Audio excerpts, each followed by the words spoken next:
இருக்க வேண்டாம். நான் இன்று உனக்கு கற்பிக்கிற உன் தேவனாகிய கர்த்தருடைய கற்பனைகளை எல்லாம் கைக்கொண்டு உன் தேவனாகிய கர்த்தருடைய பார்வைக்கு செம்மையானதை செய்யும்படி அவர் சப்தத்திற்கு செவி கொடுப்பாயானால் கர்த்தர் தன் கோபத்தினுடைய உக்கிரத்தை விட்டு திரும்பி உனக்கு தயவு செய்து உனக்கு இறங்கி அவர் உன் பிதாக்களுக்கு ஆணையிட்டபடி வர்த்திக்க பண்ணுவார், விருத்திக்க பண்ணுவார். அல்லேலூயா. அமருவோம். அல்லேலூயா. கட்டளைக்கு கீழ்ப்படிந்தால் பெருக பண்ணுவார், கட்டளைக்கு கீழ்ப்படியலைன்னு என்ன செய்வார்? அழிச்சு போடுவார். அல்லேலூயா. அல்லேலூயா. கடந்த சனிக்கிழமை அன்று 4 மரணத்தை அறிவித்தார் கர்த்தர். அல்லேலூயா. அதில் ஒரு மரணம் என் குடும்பத்தில் நேற்றைக்கு நடந்து விட்டது. அல்லேலூயா. ஆகவே கர்த்தராகிய தேவன் சொன்னார் செய்வார். யாக்கோபின் தேவன் என் தேவன் எனக்கென்றும் துணையவரே.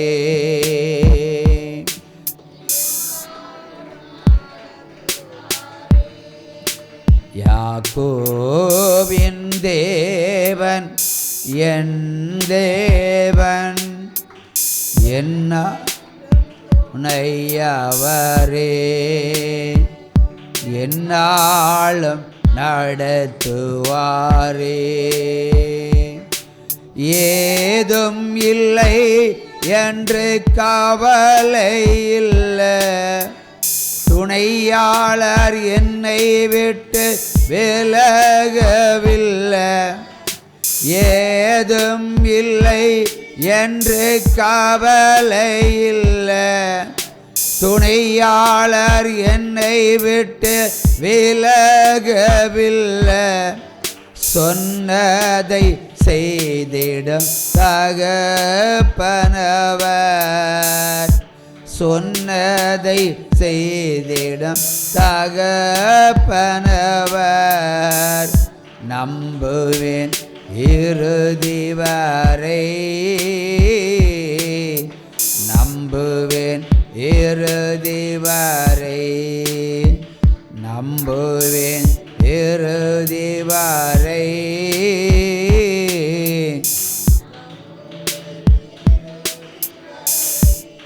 யாக்கோபின் தேவன் என் தேவன் எனக்கென்றும் துணையவரே.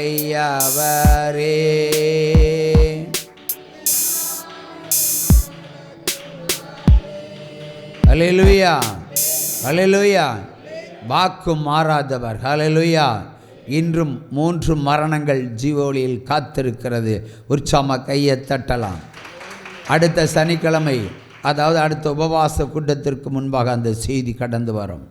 தீர்க்க தரிசனம் நிறைவேறும். உற்சாம கையை தட்டலாம். என் குடும்பத்திற்கு, என்னுடைய சகோதரனுக்கு நிறைவேறியிருக்கிறது சொன்னால் என் பிள்ளைகளுக்கும் நிறைவேறும் என்று கர்த்தராக தேவன் சொல்கிறார். என் பிள்ளைகள் என்று சொல்லுவது ஜீவோலி பிள்ளைகள். அல்லேலூயா. அல்லேலூயா. மனம் திருந்தாதவர்கள், கீழ்ப்படியாதவர்களை இன்று முதல் கர்த்தர் சங்காரம் பண்ணி அழிப்பார். கீழ்ப்படுகிற பிள்ளைகளை கரம் பிடித்து தூக்குவார். அல்லேலூயா. உற்சாம கையை தட்டுங்க. ஒரு 4 நாட்களுக்கு முன்பாக கர்த்தரிடத்தில் பேசினார். உன் கல்லறை தோப்பை நீ ஆயத்தப்படுத்து என்று. 4 நாட்களுக்கு முன்பாக நான் உடனே ஒரு பணியாளனை நியமித்து 3 வருடமாக சுத்தப்படுத்தாத அந்த தோட்டத்தை நீ சென்று சுத்தப்படுத்து என்று சொன்னேன். நேற்று 3 மணிக்கு திடீர் மரண அறிவிப்பு வந்து விட்டது. அல்லேலூயா. சொன்னதை செய்வார். அல்லேலூயா. சொன்னதை செய்து முடிப்பார். அல்லேலூயா. இன்று வாசிக்கப்பட்ட வேத வசனத்தை திரும்ப ஒரு முறை வாசிப்போம். 11ம் 12ம். இஸ்ரவேலர் பாவம் செய்தார்கள். நான் அவர்களுக்கு கட்டளையிட்ட என் உடன்படிக்கையை மீறினார்கள். சாபத்தீடானதை எடுத்துக்கொண்டதும் களவு செய்ததும் வஞ்சித்ததும் தங்கள் பண்டம் பாடிகளுக்குள்ளே வைத்ததுண்டே. ஆதலால்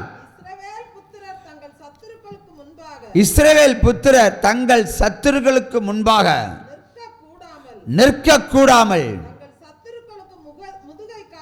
தங்கள் சத்துருக்களுக்கு முதுகை காட்டினார்கள். அவர்கள் சாபத்தீடானார்கள்.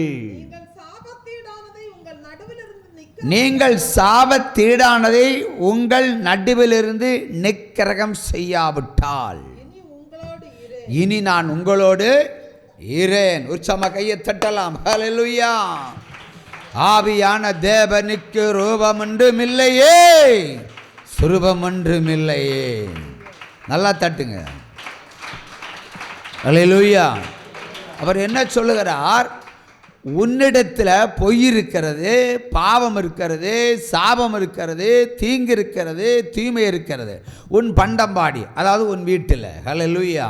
அன்றைக்கு கூடாரவாசிகள், இன்றைக்கு நம்ம வீடு கட்டி குடியிருக்கிறவர்கள், அங்கே இருக்கிற தீட்டுகளை அப்புறப்படுத்தாமல் போனால் நான் உங்களோடு இரேன்.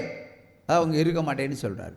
அப்போ கீழ்ப்படிந்து அதை அப்புறப்படுத்தினால் நான் கூடவே இருப்பேன். ஹல்லேலூயா. இல்லை என்றால் இருக்க மாட்டேன். அவர் நம்மிடத்தில் இல்லாவிட்டால் நம்ம கதி என்ன ஆகும்? சரியா சொன்னீங்க. அதோ கதி.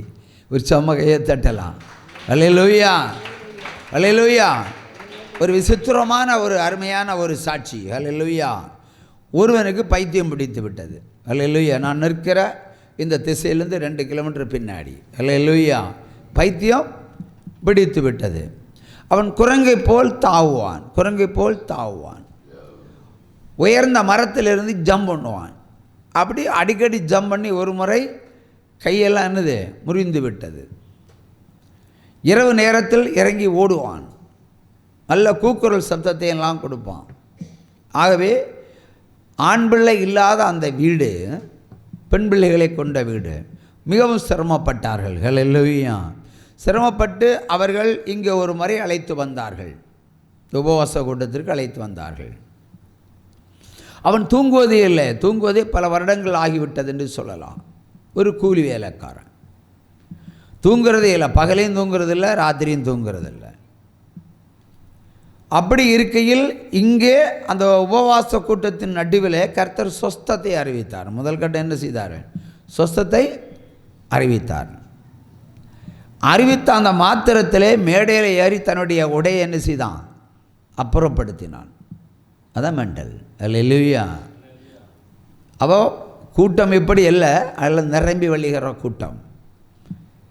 இப்போ அவன் தன்னுடைய வஸ்திரத்தை அப்புறப்படுத்தி தூக்கி பிடித்து கொண்டு நின்றான். ஹல்லேலூயா. நான் ஓடி போய் ஓர் அடி கொடுத்தேன், ஓங்கி ஓர் அடி. ஹல்லேலூயா. அந்நேரமே அவன் 50% சொஸ்தம் அடைந்தான். அடி தான் கொடுத்தான், சொஸ்தம் அடைந்தான். ஹல்லேலூயா. அடுத்தபடியாக கூட்டம் முடிந்த பிறகு நன்றாக தூங்கினான். அப்பொழுதுதான் மனைவி சொல்கிறாள், அவன் எழுப்பாதீங்க, தூங்கட்டும், தூங்கியே பற்பல மாதங்கள் ஆகிவிட்டது என்று. அதற்கு பிறகு என்ன, எல்லாம் ஒரு 5-6 மணி தாண்டி அவன் தூக்கம் முடிந்த பிறகு அழைத்து கொண்டு சென்றார்கள். செல்லும்போது இந்த பில்டிங் அடியில் ஒரு அண்டர் கிரவுண்டில் ஒரு கிணறு, ஒரு தண்ணீர் டேங்க் இருக்கிறது. அவன் போய் என்ன செய்தான்? குப்பரை போய் விழுந்தான், தலை உள்ளே போகும்படி. அது தலையும் காலும் மட்டும்தான் போகும், அதுக்கு மேலே போகாது, வீதி இல்லாத இடம். அப்புறம் நான் போய் காலை பிடிச்சி தூக்கி மேலே தூக்கி மறுபடியும் ஒரு ஓதை அப்படியே ஆட்டோவில் ஏற்றி அனுப்பினேன். ஒரு சம கையை தட்டுங்க. 2 அடி. இந்த அடி உதவுது போல் அண்ணன் தம்பி உதவ மாட்டேன்னு சொல்லுவாங்க. 75% சொஸ்தமடைந்தான். அப்போ அன்று ராத்திரியும் அவன் நல்லா தூங்கி இருக்கிறான். ஆனால் விடுதலை என்பது பரிபூரணம் அடையவில்லை. திரும்ப ஒரு முறை ஃபோன் பண்ணார்கள். அப்பொழுது ஆண்டவர் சொன்னார், உன் வீட்டில் திருட்டு பொருள் இருக்கிறது, உன் வீட்டில் சாபமான பொருட்கள் இருக்கிறது, அதை அப்புறப்படுத்து, அப்பொழுதுதான் முழு பரிபூரணத்தை அவன் காண்பான். இன்று கண்ட எகிப்தியனை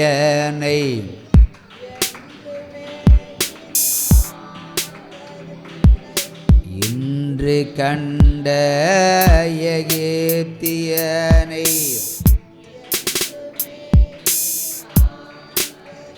இஸ்ரவேலை காக்கும் தெய்வம் உறங்கவில்லை தூங்கவில்லை.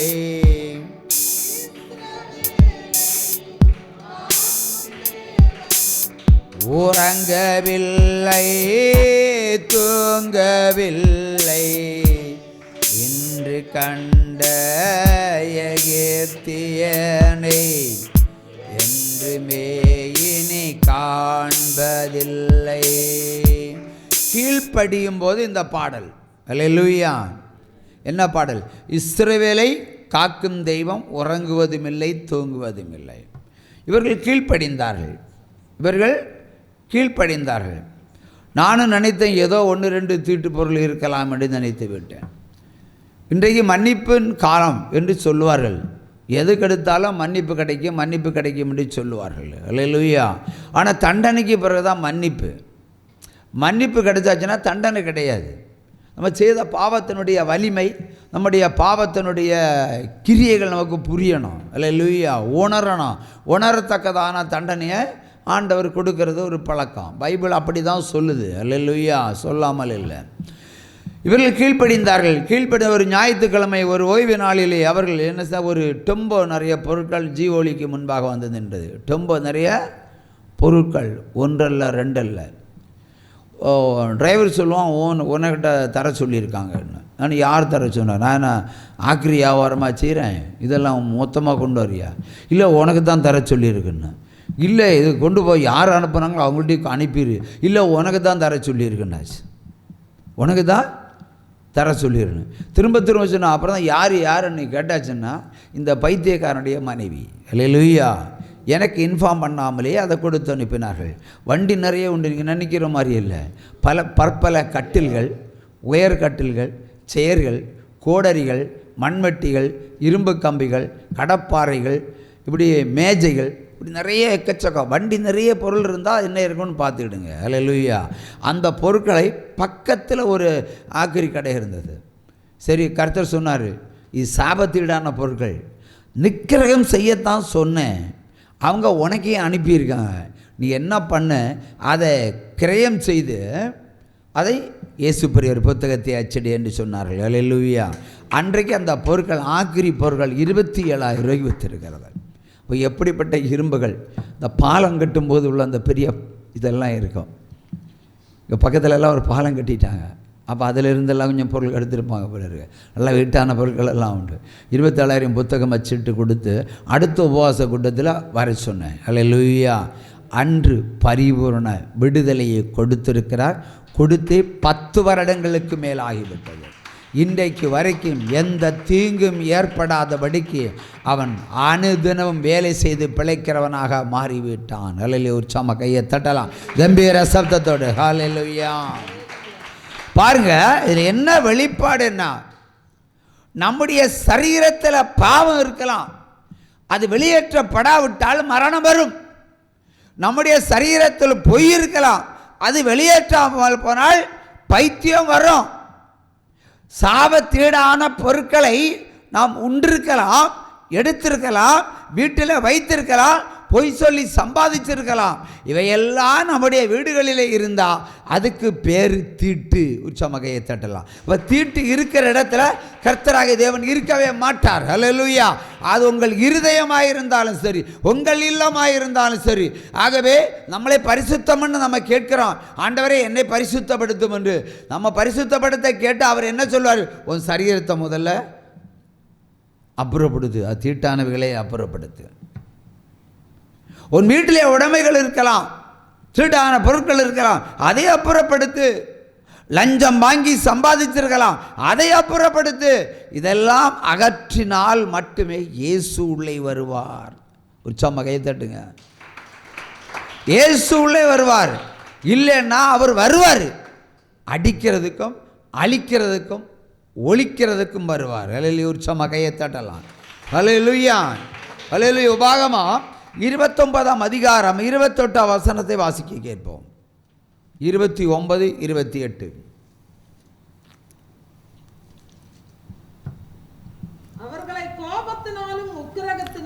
அவர்களை கோபத்தினாலும் உக்கிரகத்தினாலும் மகா எரிச்சலினாலும் அவர்கள் தேசத்திலிருந்து வேரோட பிடுங்கி இந்நாளில் இருக்கிறதை போல அவர்களை வேறே தேசத்தில் எறிந்து விட்டார்கள் என்று சொல்லுவார்கள். திரும்ப வாசி. அவர்களை கோபத்தினாலும் உக்கிரகத்தினாலும் மகா எரிச்சலினாலும் அவருடைய தேசத்திலிருந்து வேரோட பிடுங்கி இந்நாளில் இருக்கிறது போல அவர்களை வேறே தேசத்தில் எறிந்து விட்டார் என்று சொல்லப்படும். அல்லேலூயா. அதாவது பிடுங்கி எறிந்தா ஒருவேளை முளைச்சிரும் இல்லையா, அது தூக்கி எறிஞ்சிருவார். 13-17 உபாகம் வாசிப்போம். அல்லேலூயா. சபிக்கப்பட்ட பொருளில் ஒன்றும் நம் கையில் இருக்க வேண்டாம். நான் இன்று உனக்கு கற்பிக்கிற உன் தேவனாய கர்த்தருடைய கற்பனைகளை எல்லாம் கை கொண்டு